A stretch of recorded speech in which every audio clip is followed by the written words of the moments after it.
Thank you everyone for joining, and thank you, Vispi. I actually realized that I think I met Vispi exactly 10 years back. I think it was early 2014 is what I recollect. There was an angel round that had happened. I had also met Khadim and Vara in April of 2014. And eventually we ended up coming in September of 2014. And this period in between is when I met with Vispi. Vispi was the first angel in Whatfix, and it's actually through Vispi, and I was at Helion at that point in time, that we got to see Whatfix, in fact. So Vispi, first of all, thank you for that. Vispi and I were actually on the board together at Whatfix, and it's through those conversations that I got to know him. He's, as I put out on my tweet and my LinkedIn post as well, he's the most untypical CRO you are ever going to meet. He belongs to our community, which is community of investors.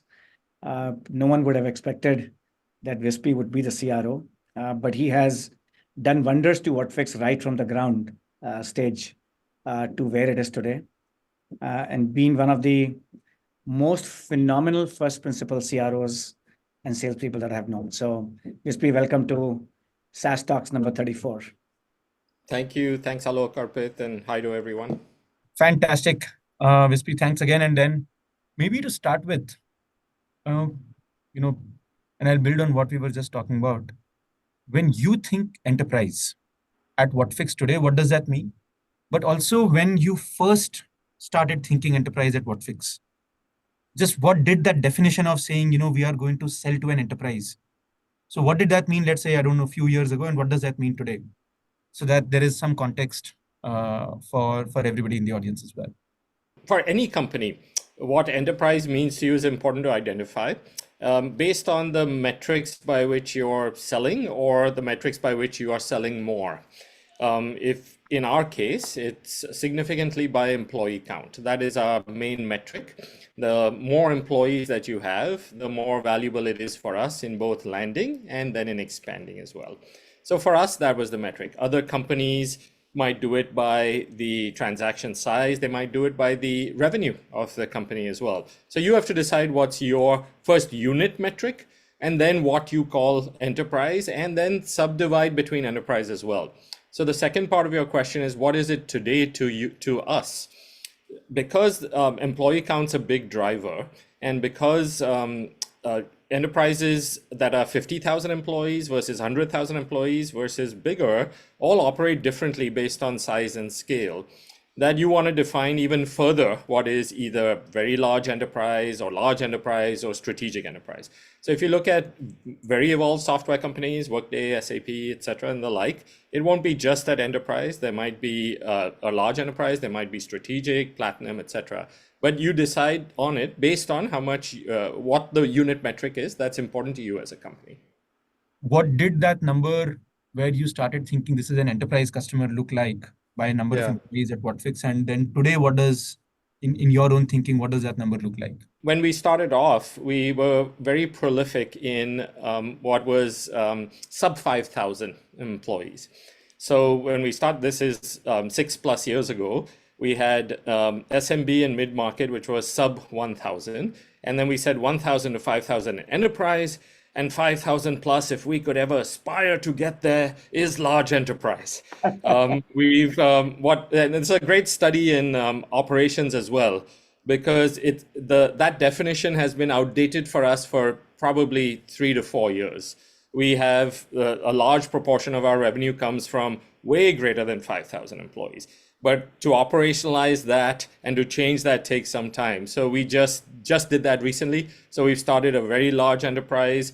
For us, 50,000 employees and above is that. And the way we've come about that is by looking at our largest customers and where they stand. So, our largest customers, 85% were 50,000 employees and above. 7-figure customers, probably 90% were 50,000 and above. But you do get, this is the unique thing about enterprises. They're all, in a way, there's a lot of difference between everything from how they buy to what they buy. We even have 5 to 10,000 employee accounts that are 7-figure plus to us, because based on their use case, their need for our category, it's not as commensurate as the employee count play goes. So, Understood. yeah. And Vispi, one of the questions that, and especially given, I think a lot of folks in the audience and in general do struggle a lot at the early stages. So if you were to think of, let's say, maybe the starting end of the spectrum of enterprise, what is this animal in terms of how do they decide how to buy software? What changes when you're selling to them versus, let's say, an SMB customer or a mid-market customer, both in terms of their requirements and also their decision-making process? It's a really hard question to answer, Arpit, but I'll give you some examples. There's one end of the spectrum that is valid when people say it's as hard to sell a 15K ARR as it is to sell a 600K ARR. And we have examples of that every week. When you look at everything you had to go through, it's as hard or 80% as hard, etc. It's certainly not commensurate with 600K and 15K. Now, on the other hand, there are things that happen in the enterprise that don't happen in smaller transaction sizes. And in some cases, it's standardized across enterprises, but in many parameters, it's not. In most, it's not. So let's take the standardized. The standardized is, as enterprises get bigger, certainly in the 5,000 plus employees and even bigger, strict IT security protocols. If you're selling a cloud solution, you have to have certain accreditations depending on region. So you have to invest in that upfront as a company. And after that, go through an academic exercise on every transaction on what the RFI is for security, etc. So fairly standard, but you have to make that investment upfront as an entrepreneur to go through all that in general. Now, almost everything else isn't standard. How companies allocate budget, right? It really varies by company and it isn't standard. How companies make decisions on the economic buyer, who the economic buyer is and what they need to know, not standard. The requirement of a business case, right? A value exercise, not standard at all. And so that becomes a lot of skill level of your seller team in each of these accounts to understand who they're with, evaluate, does that person have enough power to do what we want them to do, and whatever the processes are in place around budget allocation and the economic buy, etc. Are all of those something our team that has enough power to be able to do that? The one other thing in enterprise very different from smaller is generally there is a bigger decision-making committee than there is in a smaller size transaction. It's I think the data shows 5 to 7 people in a decision-making committee. We see that as well, broadly as well. So identifying who the economic buyer is there is usually one of the bigger challenges. So broadly in the enterprise, those are the differences from selling a lower transaction value. And Vispi, again, building on, you said that, look, one thing which is relatively standard is that information security, and beyond that, most other things are relatively more custom. Right now, when you're a very young company, right? So let's say the standard piece, you'll also invest in getting information security, et cetera. But post that, how do you get enterprises to take you seriously? Because, you're like, we are a giant, and especially for a young startup, we don't even know if you'll be around, as an example. There's a question that a lot of people will ask. So what are some things that might work to sort of help cross that bridge? So if I rephrase that, Arpit, it's startup, it's very early stage. You want to sell to a 5,000 employee company, but you haven't done it before. And Exactly. How do you get past the credibility piece with an enterprise to be able to do that? Yeah. So one of the things I should have prefaced everything with is, I know our story really well, and I'll share our story. And in some cases, it might not be applicable. So I'll have some conjecture into what could help and what couldn't. So our story was not atypical, but it was mid-market was where we could be successful. And with the mid-market, we slowly moved upward. So let's say, in the mid-market, we had about 30, 40 customers. It was a lot easy to get our first 5,000 employee plus customer, right? As you were building that. As we did that, we grew and grew. If I think of our first Fortune 500, it's actually a great example where some champion, and there are many internal motivations for buyers, right? That is, in psychology of selling all over, is identifying what the internal motivation of a buyer is. So I can remember our first Fortune 500 now, and that internal motivation of that buyer was to help young startups. And he was like, well, I can see myself growing by making you grow. And I value that you're going to value my ideas for your product. And I'm going to value all of that. And people make those decisions very well. I can remember that first one very clearly. And I can remember a few others where we weren't hiding how small we were. We weren't hiding we were primarily from India at all. We weren't hiding any of that. But we were saying this is who we are. And yes, we will support you from India and we'll do all of that at that stage. But it took that.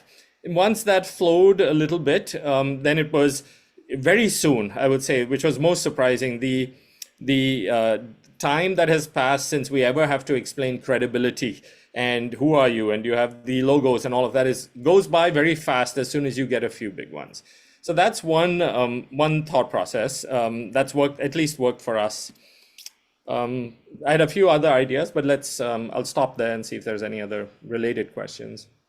There's a question that comes up with every enterprise-centric startup that one starts with.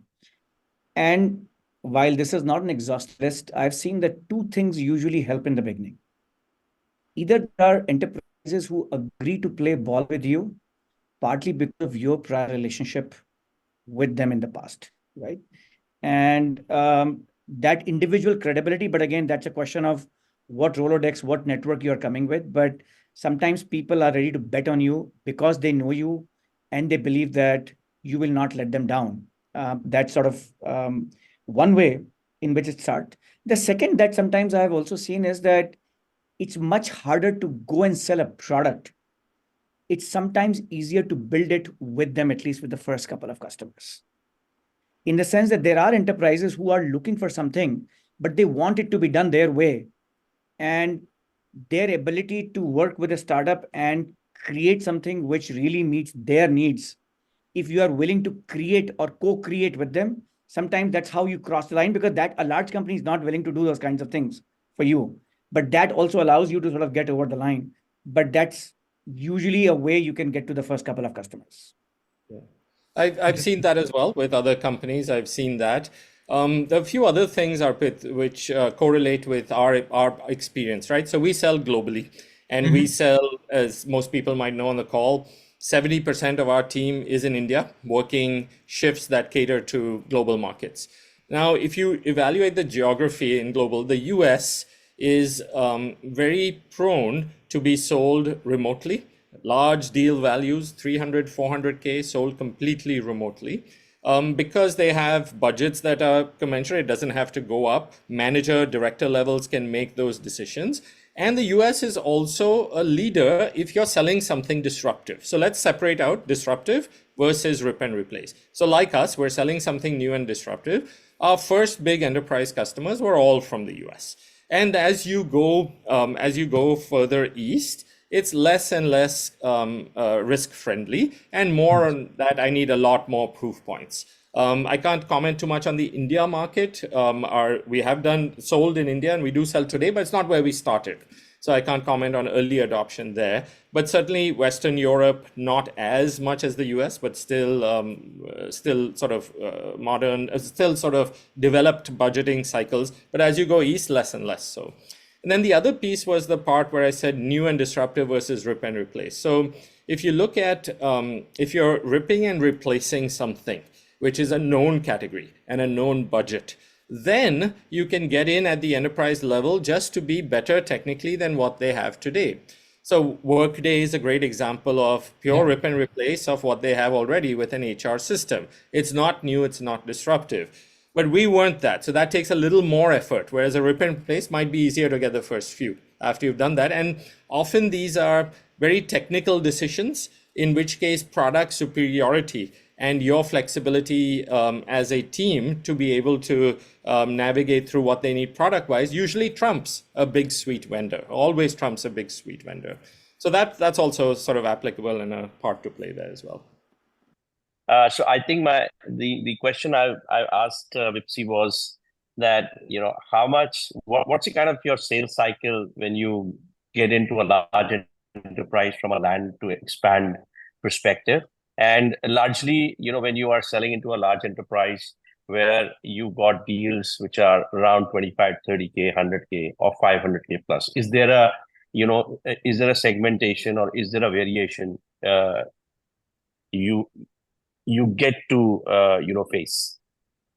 Yeah, if you take an average of the sales cycle between mid-market and enterprise, or any other way you want to segment it, there is an average, and it is larger for larger enterprise and larger sales cycle. But before I tell you what that number is, it's actually really important to slice it up a little bit further. So when we have an opportunity that is a sales accepted opportunity, it falls in three categories. Either it is top of the funnel, in which case it's barely been accepted as a qualified opportunity. There's a lot of nurturing and work to do. And on the other end of the bookends is bottom of the funnel. They filled out a form saying request for quote. They've already got an RFP going and they're making a decision imminently. Right? Those two have varied, obviously vastly different sales cycle, and then you're in the middle as well. So it's important to look at it that the average consists of all these. So our average on enterprise comes to about 6 months. It varies a little bit by quarter, and for mid-market, it comes to about 3 months. Yesterday we did a bang the gong. Monthly we bang the gong on all the ops we closed.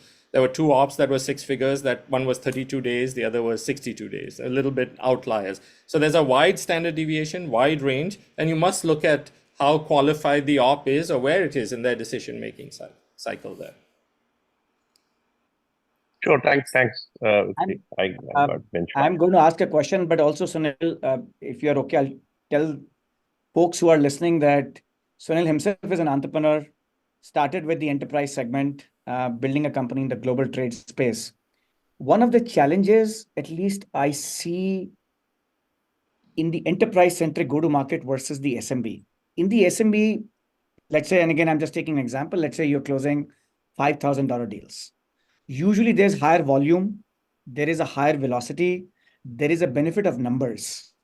When you're going for the enterprise segment, usually 1 or 2 initial customers can completely suck you in. And as you said, Vispi, things can take 6 months, they can take 9 months.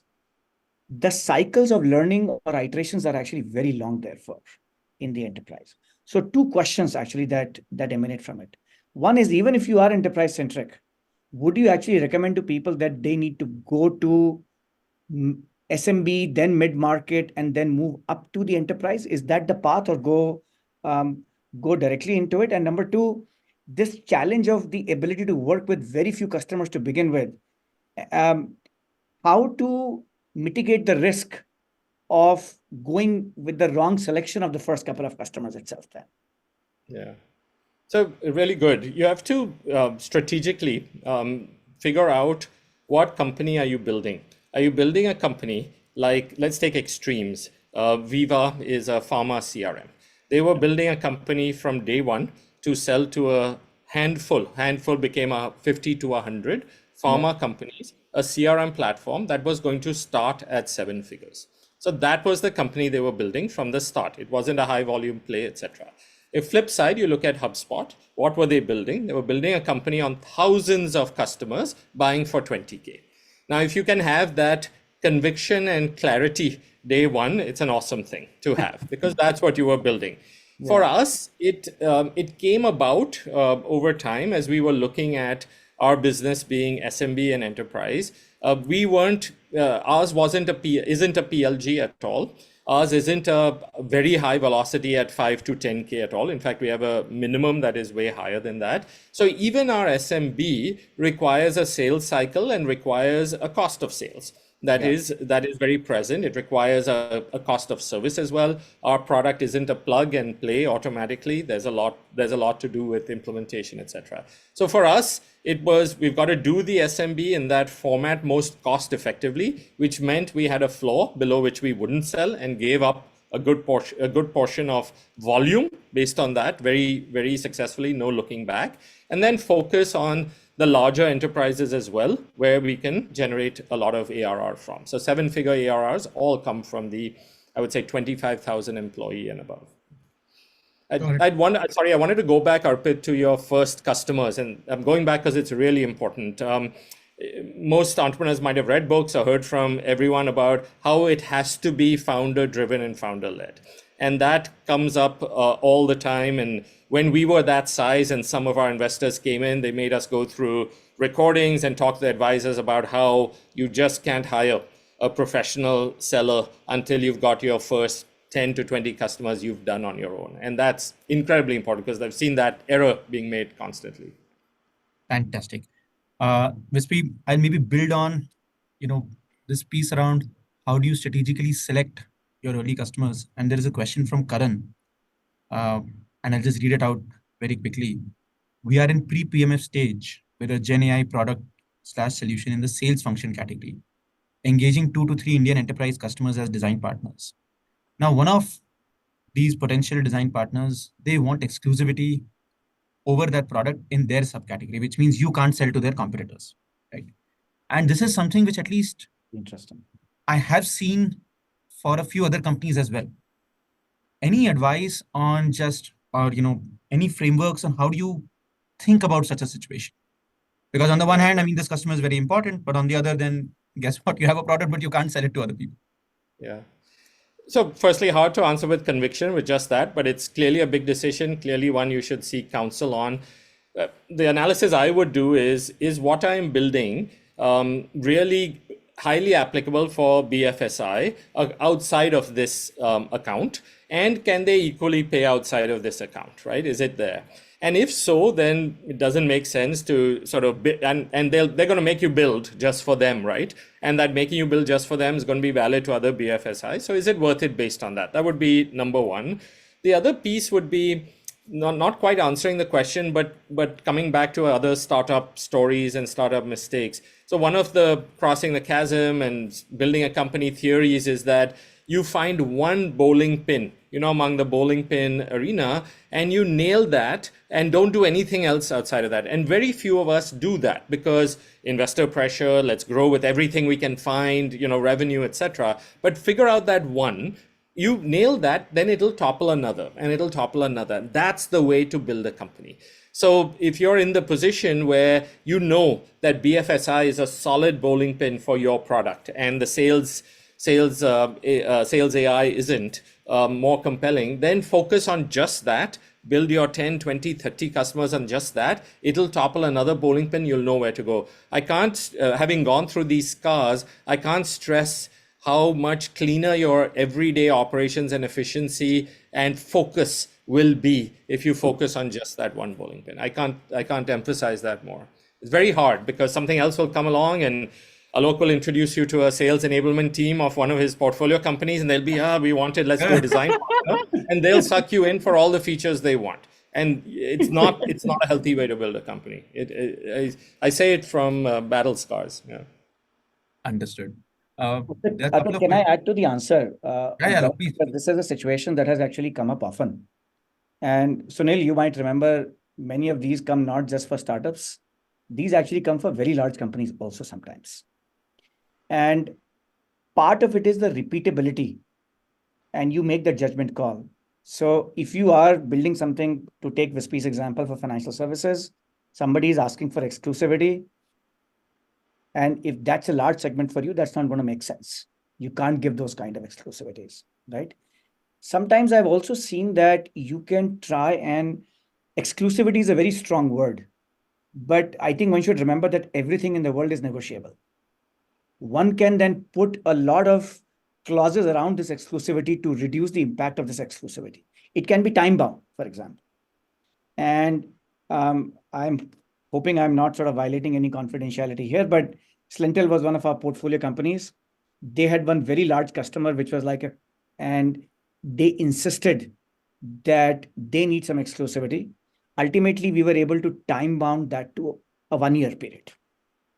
Now, at that stage for Slintel, the amount being offered was so large for that deal that even with that exclusivity, that deal made sense for 1 year, right? And we know that it takes a while to implement these things. So I won't immediately sort of say it's a no. It just depends on the situation, how critical, how repeatable it is, and how you can contain that exclusivity in the first place. Yeah, I wanted to actually, because Alok and I were on Slintel together, and I was recalling Slintel as well. And especially in a couple of conversations that I've had with founders, I think the ability to, in general, I think time bound is usually the easiest way to at least mitigate the impact of the fact that you'll not be able to sell. That sometimes has been helpful, but in general, better to not have exclusivity to the extent that you can. So this one's when entering a large enterprise or Fortune 500, you must have started with a small figure being a startup. What are the strategies to grow the account? So the reason I like this question is I wanted to emphasize this learning of ours, which is that in the US, at least, Fortune 500, Fortune 2, Fortune 5, there's manager levels that will make decisions, right? And they'll make it remotely. Once you have everything else covered and you're credible, you're very clear on who you are and where you are and how small you are.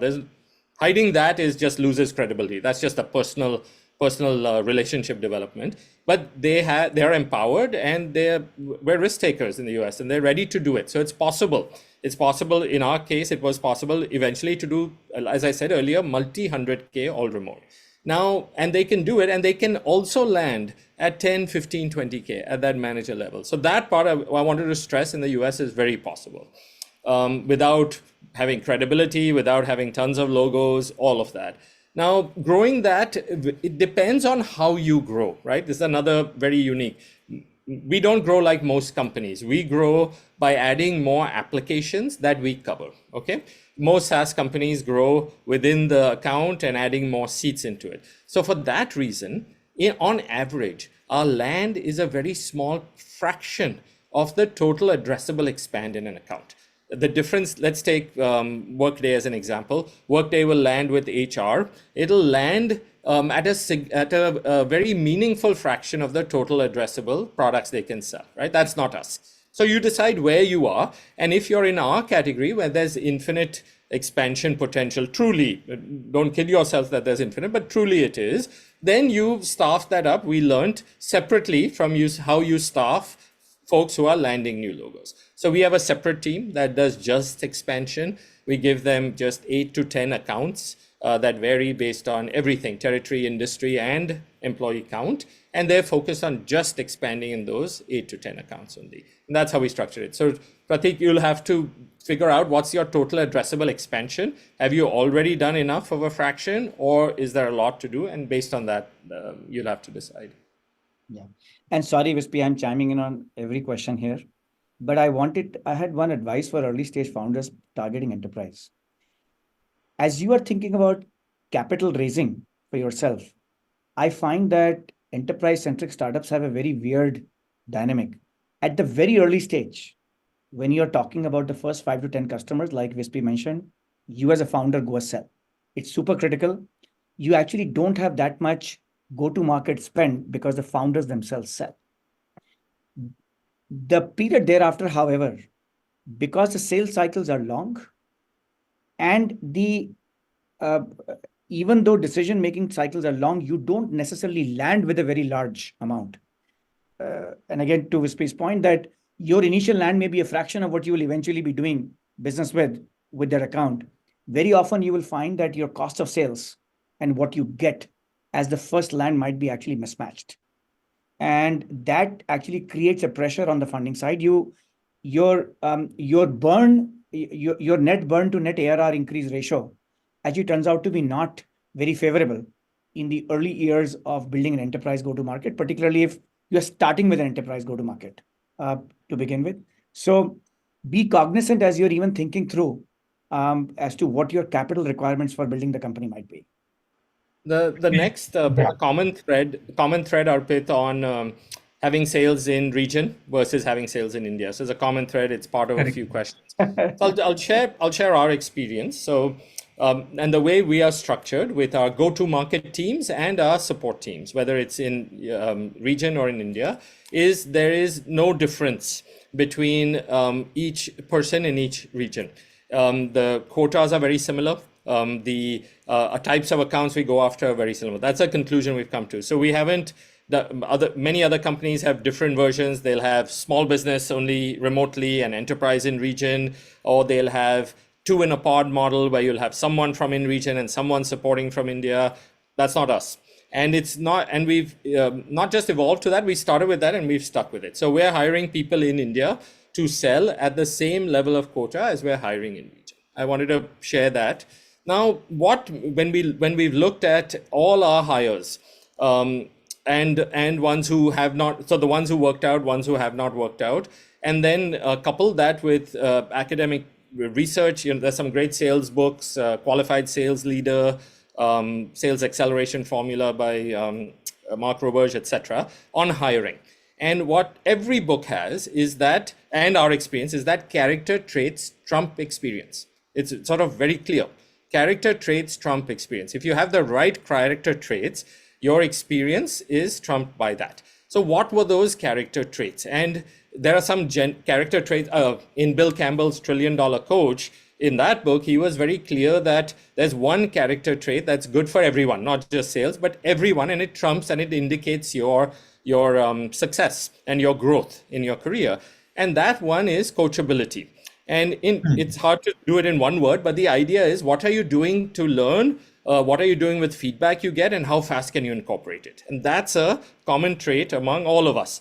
Now, within sales, then what came out common from our standpoint and from our experience standpoint and from everyone, all the other sales leaders, was how prepared and how diligent are you to show up for every meeting? What have you grabbed? And it sounds simple, but it's not that simple. How clean, how clear, how prepared.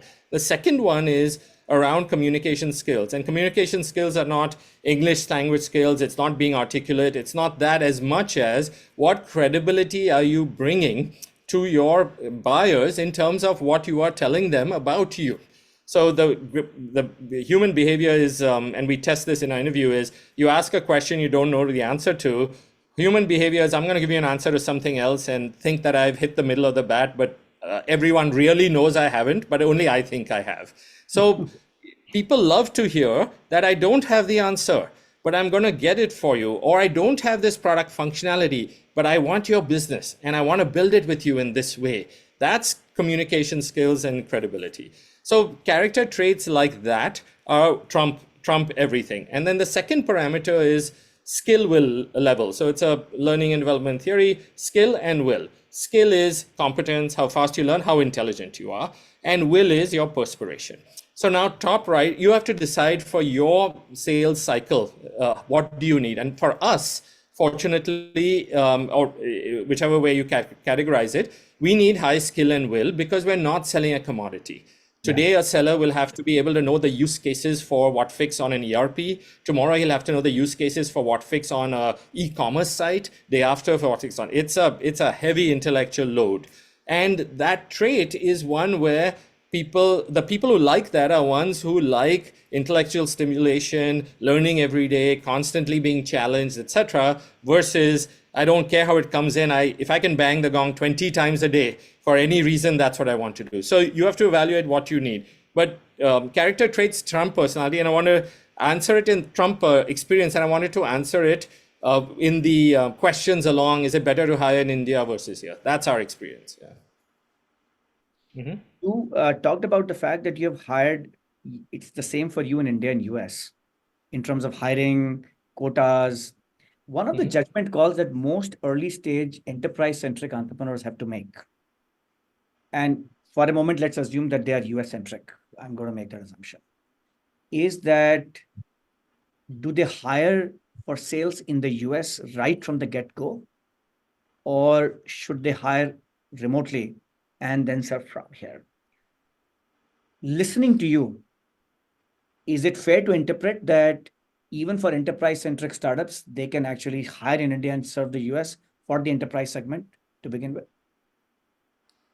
So let's take a few examples. I'm making it up. Let's say you're selling a transportation management system to 50 transportation management companies that exist, and you're building a company on that. It's going to be 7 figures for each of those companies, right? It's going to be hard to do that remotely, right? If in that, and I don't think those are extreme examples because companies come in all shapes and sizes. Sure. If you don't know, like in our case, when we started 7-8 years ago, we didn't know where, the category didn't exist. We didn't know where oxygen is going to come from.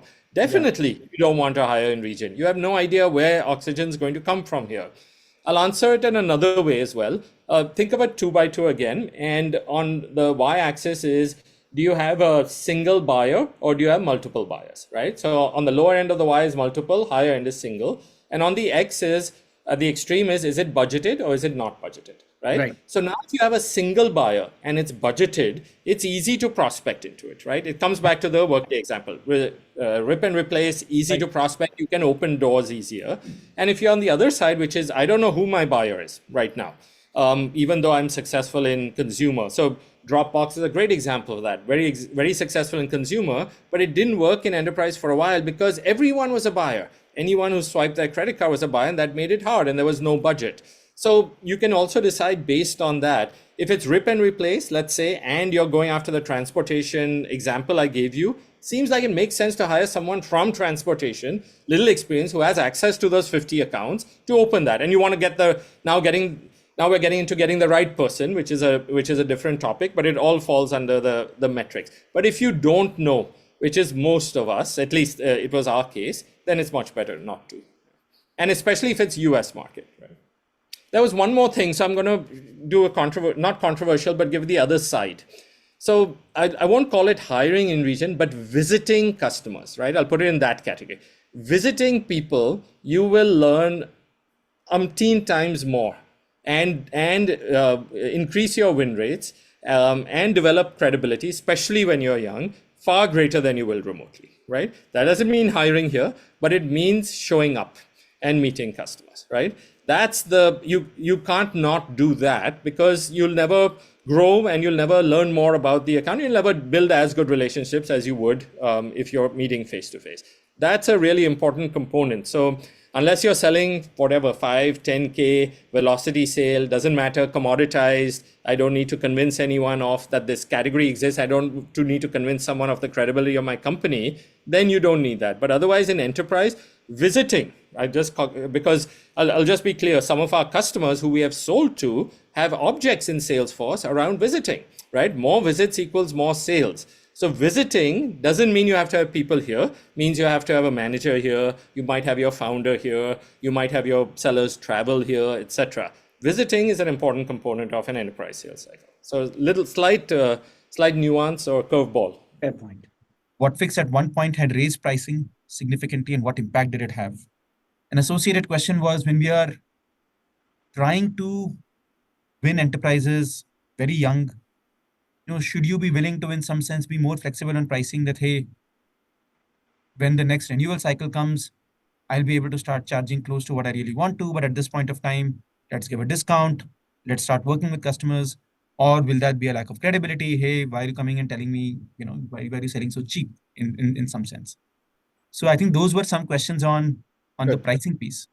Yeah. Really good, Arpit. So actually, I was wondering whether to share this, but I will. In one of our early rounds, one of our other investors had a series of videos that we GTM teams had to go through, and they were just awesome. The current CEO of Workday is Carl Eschenbeck, and he was an advisor with that fund. And so at that time, they made us go through some of his videos for startups. And I remember all of them so well because they were so good. So that's where it was, the way he did it was, he shared the Gyan himself, and then he shared interviews with CEOs of Zoom and Snowflake and Gong and all of that talking about it. So it was awesome. So one was what I shared earlier is, if you're a founder, don't kid yourself that you're going to hire someone to get you your 10 to 20 customers. That's a fail. Don't do that. And then he had interviews, etc. And then he had interviews on there. And on the other part, what he had was, you have to get ready once you've done that to hire sales. But the mistake founders make is, all right, I've hired my first salesperson, right? It's 50-50 commission. And now, I'll multiply your OTE by 4 and you have $1 million quota. So you're setting someone up for failure, immediately when you've not sold 50K even, but you think that I have to get the ROI math, right? I'm hiring you for that much. Always fails. And I've seen it fail as well. So you do have to have quota based on logo. You do have think practically to make it achievable, right? And at that stage, you want the logo, right? Or you might want something else besides just saying, I need to make the math work, seller 1 onwards. It's a pipe dream, etc. to do that. So I'm tying into your part on on what to do with accounts is also that, right? But again, it's credibility. It all comes down to an art of messaging. And in my experience, that art is in being credible. The art here is very clear. Look, I want to get my first 10 Fortune 500 customers.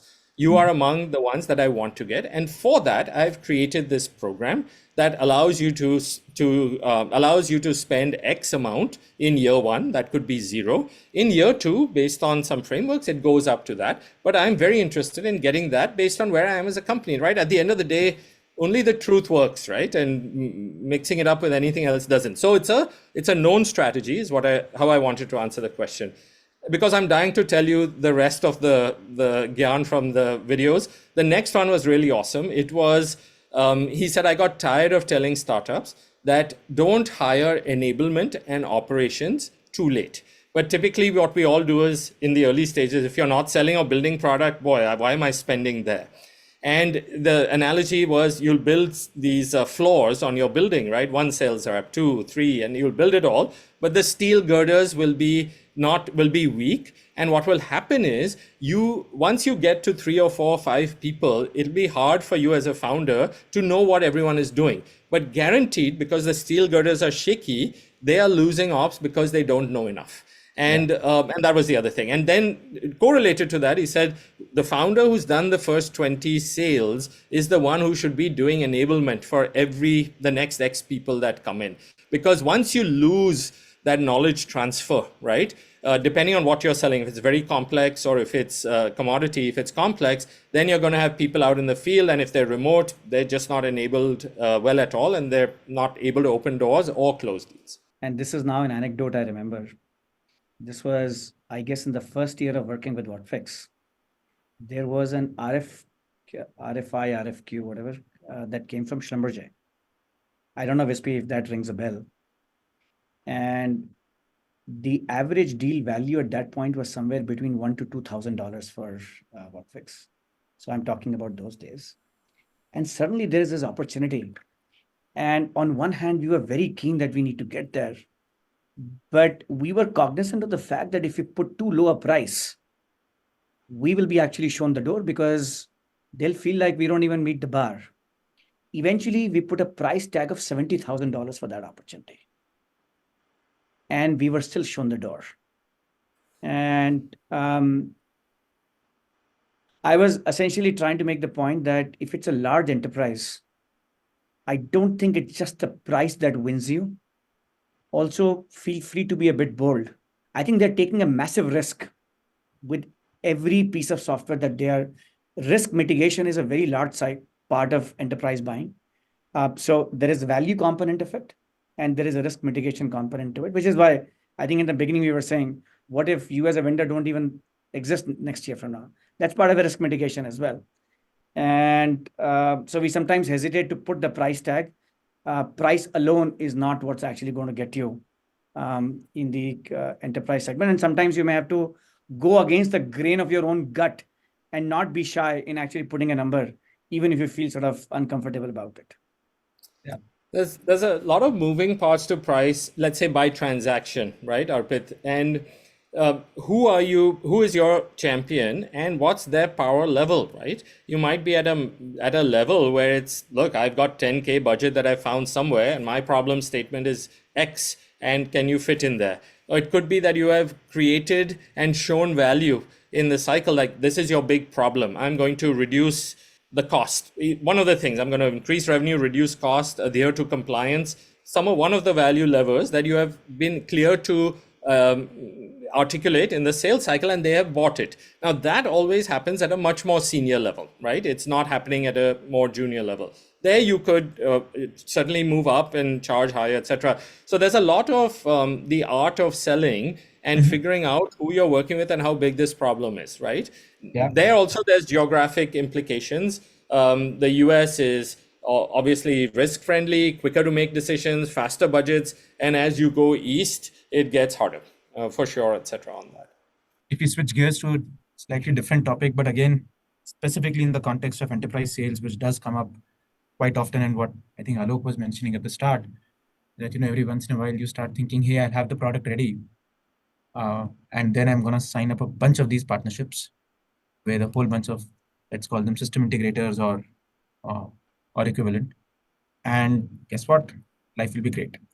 Now, at least on the partnerships piece, advice on how to go about thinking about it. So when should you even start in the first place?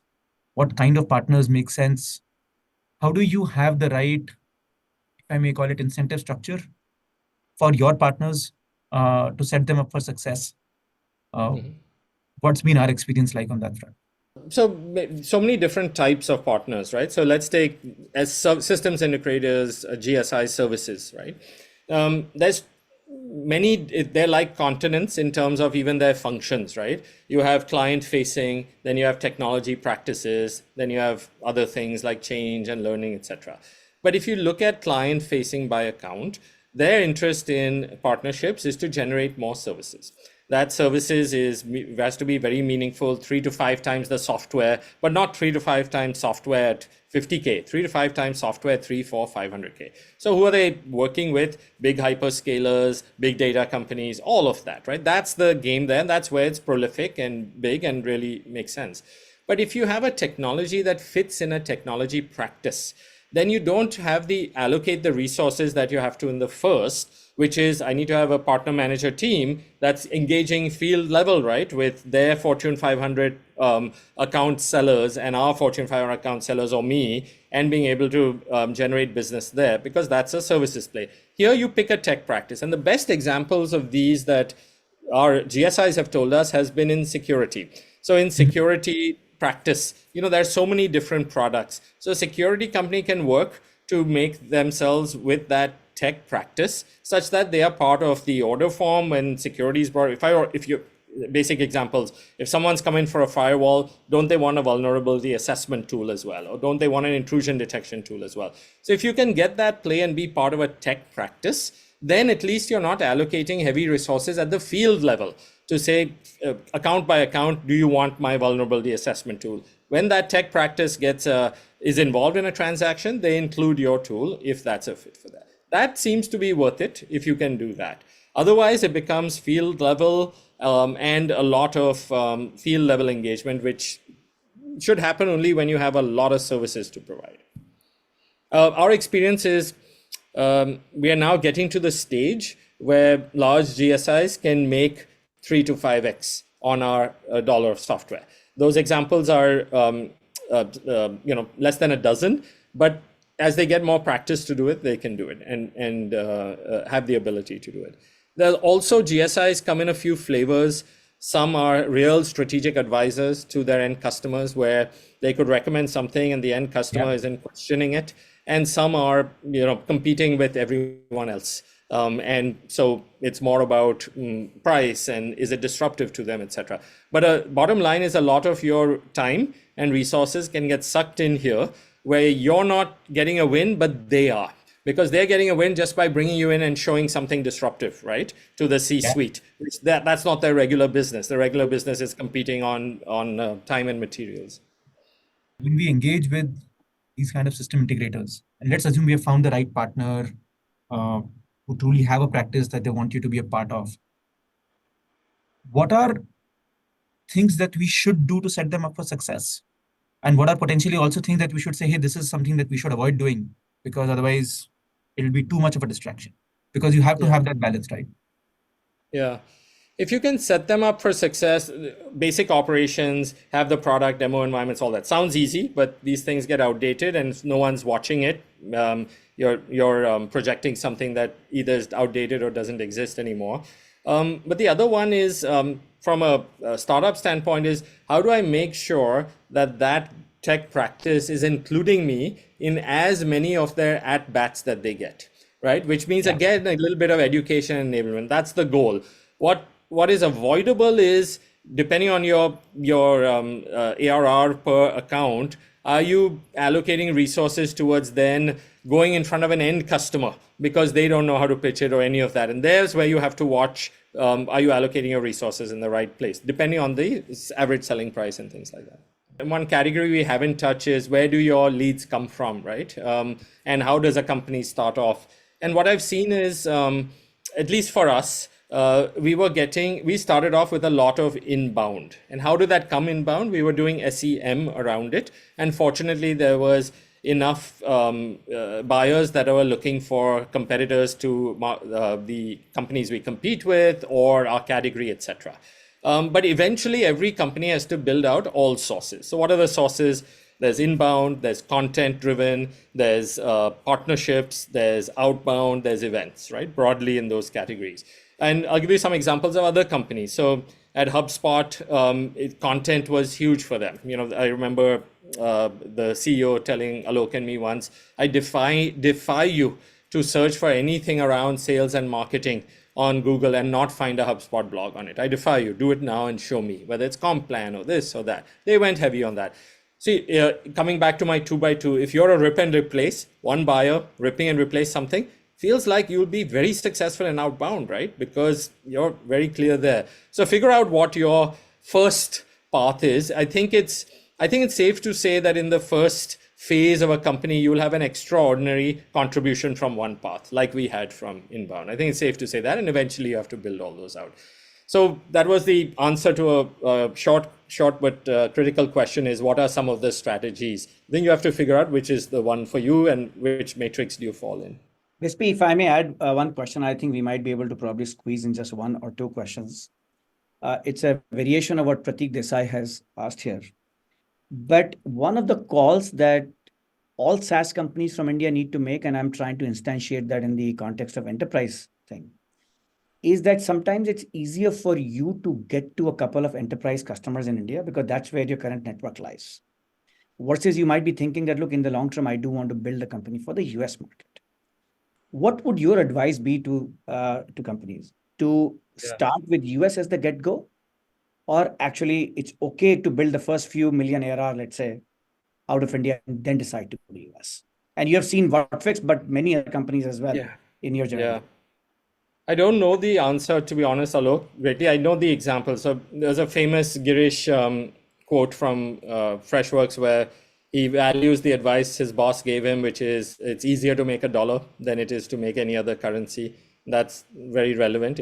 And so many things I've said today about the US market, risk friendly, etc., indicate that as well. If you're not able to do it for whatever reason, then being close to home, and if you're building product yet, right, you're building product together, being closer to home might be helpful, etc., to build that. But also, it's very easy for all of us to get very heads down operationally and not have a breath even to think strategically. And it's important to do that is eventually, what do you think you're building? Are you building a Viva, 50 accounts for $100 million revenue company? Are you building a HubSpot, 20K ARR, thousands of accounts? And if you know and have that conviction, then you're better off starting in the region that's going to get you there faster. So no hard and fast answer, but some good data points from all over. Certainly, it's a tougher negotiation on price with all our India customers who are, Sensex 200, not unicorn decacorn. That's we're all moving fast, so that's not where price sensitivity was and or is. We always promise that we will start on time, we will end on time, and Vispi, can't thank you enough. Again, every time I speak to you, I learn many new things, and I'm sure so is what our audience would have felt. Thank you for a wonderful session. Great, thanks everyone. Bye.